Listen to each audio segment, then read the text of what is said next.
E no terceiro exemplo, nós vamos ter a luz lateral.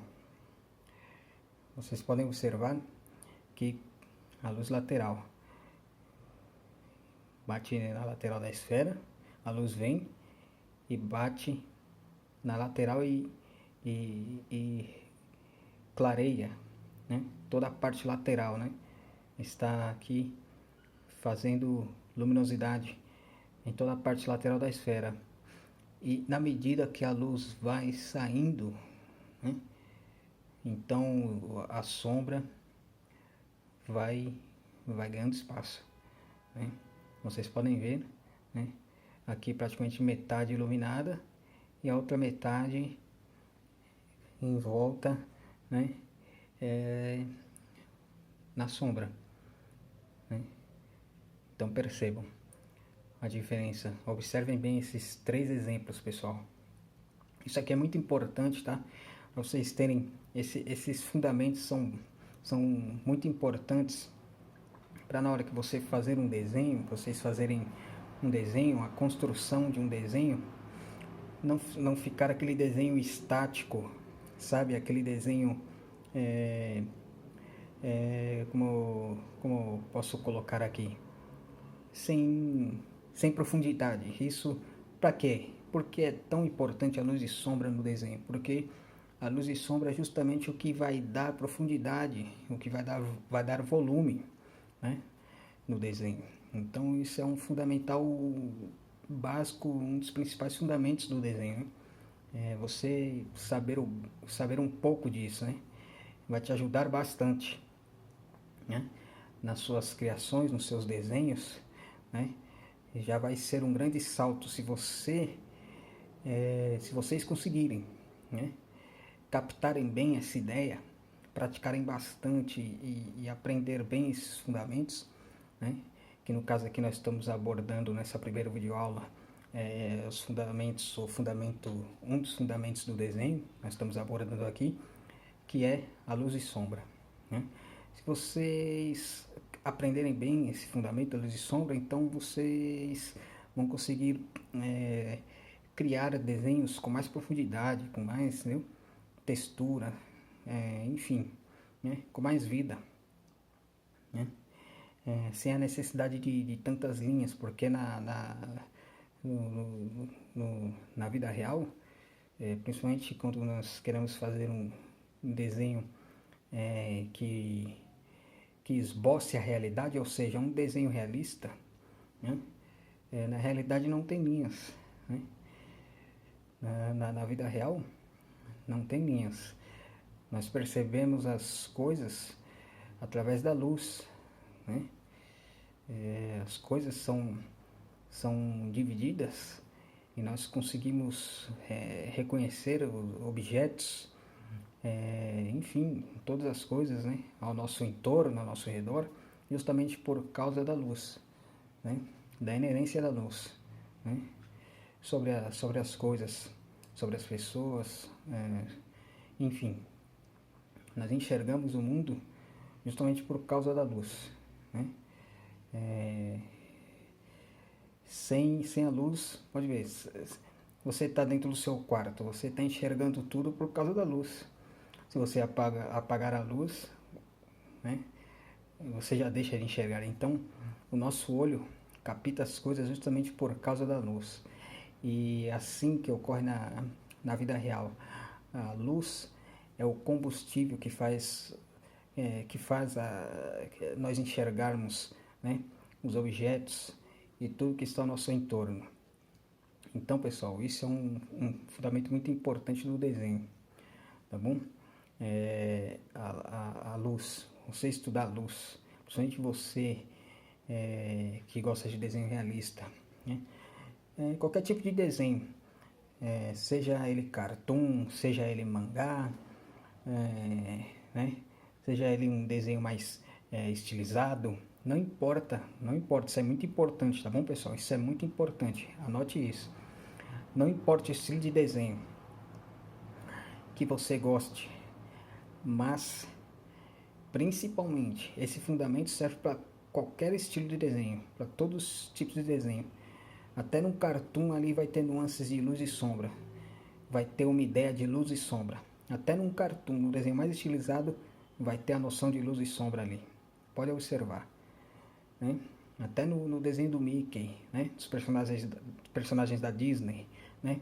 Se você pegar ali, qualquer personagem de cartoon, qualquer desenho, por mais infantil que seja, né?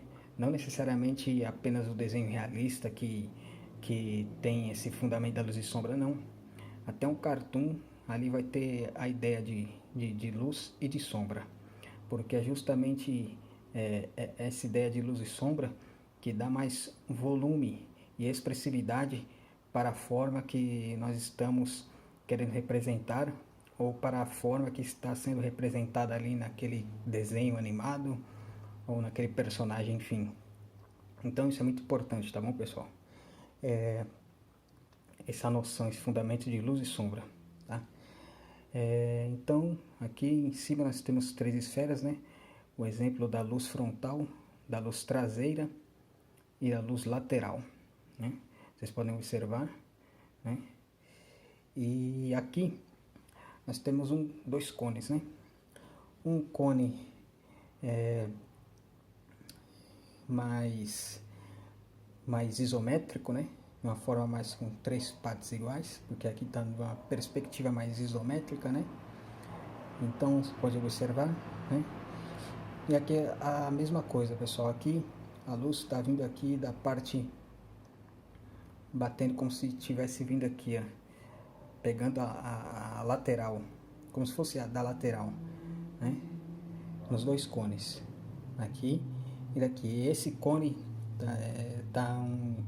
eu desenhei ele tá em uma certa perspectiva, né? Esse está de uma maneira mais isométrica. Vocês podem observar que aqui tem 3 partes iguais, né? E esse cone está assim mais rotacionado, né? Porque eu fiz ele mais numa perspectiva, né? Aqui tá, já desenhei ele mais rotacionado. Esse está mais isométrico. Esse está mais rotacionado, por isso que a forma dele está mais diferente, assim, tá? Por causa da rotação dele, né? Que ele tá já mais como se estivesse voltado, né? Aqui, mais rotacionado. Mas a ideia de luz e sombra nos dois são iguais. Vocês podem observar. No primeiro, a luz refletida, a sombra projetada na mesma direção do segundo. Aqui a ideia de luz vem da lateral e no segundo a mesma coisa. A ideia de luz vem da lateral, da esquerda para a direita, da esquerda para a direita. Podem observar, né? E no cone, pessoal, diferentemente das esferas, aqui um adendo, um detalhe.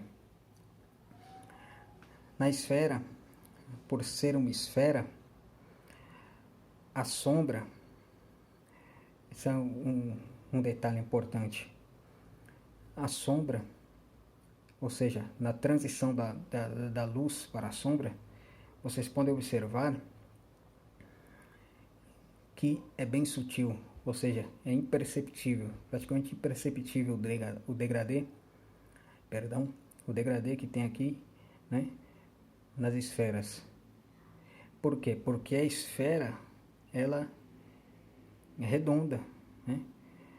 A esfera não tem arestas, a esfera não tem quina, a esfera é redonda, correto?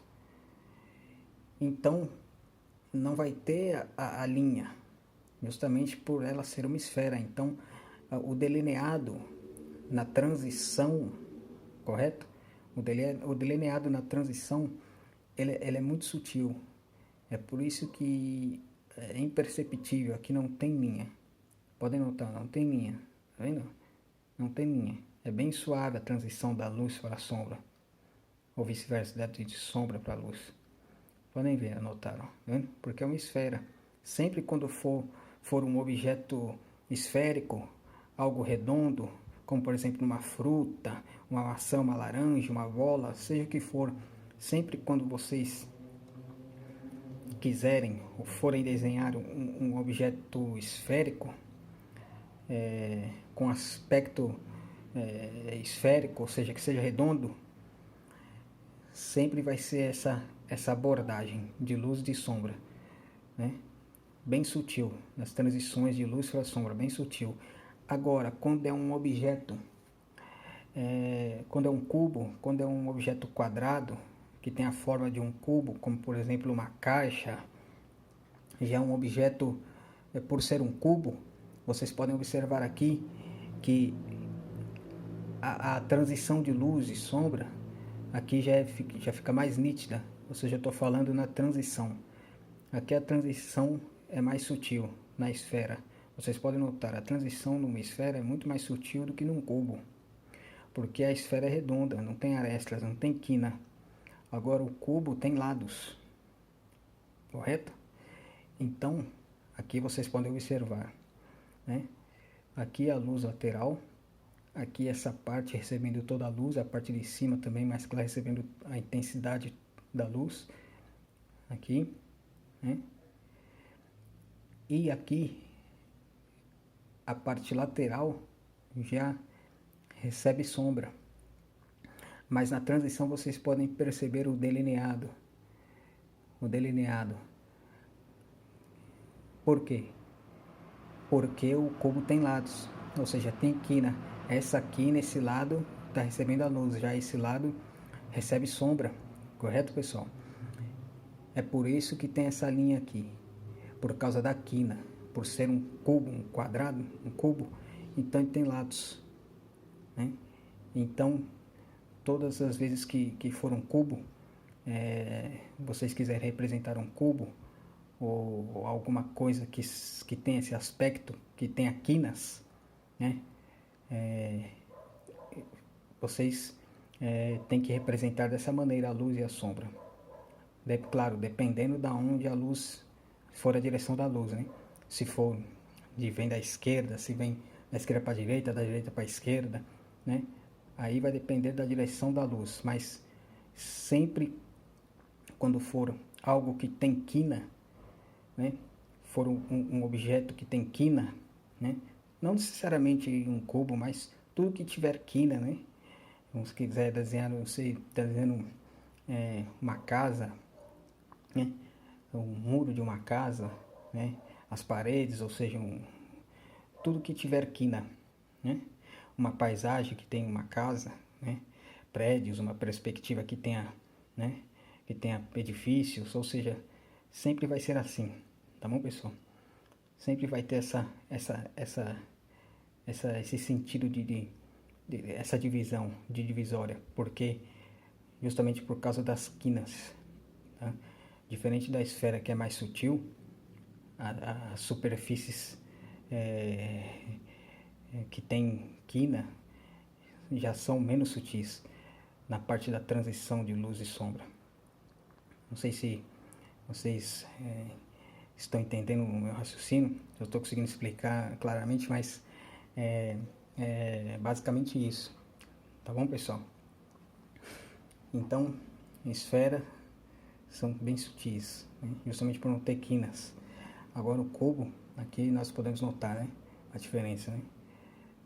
Justamente por causa da quina, né? Dos lados. Os lados de um cubo é bem acentuado, né? Tem as quinas, né? É bem acentuado. Agora a esfera não tem lados. É por isso que essa sutileza na transição de luz e sombra. Agora o cubo sempre vai ter o delineado, aquele demarcado, né? E não é porque eu fiz linha, é justamente por causa desse que um lado recebe a luz e outro lado recebe a sombra. E por ser um cubo e por ele ter lados, então vai ter como se tivesse essa demarcação, né? Mas é só a noção é só a divisão entre a luz e a sombra, podem observar nos dois. E aqui atrás a sombra projetada, né? A sombra projetada, né? Dando profundidade nesses cubos. Tá legal, pessoal? O terceiro exemplo, pessoal, que eu vou mostrar para vocês aqui, é um cone e um cilindro. Aqui a luz também lateral, né? Vem aqui a mesma direção dos cubos, né? A ideia de luz e sombra é a mesma no cubo e no cilindro, é a mesma dos cubos. no cone e no cilindro. Aqui a luz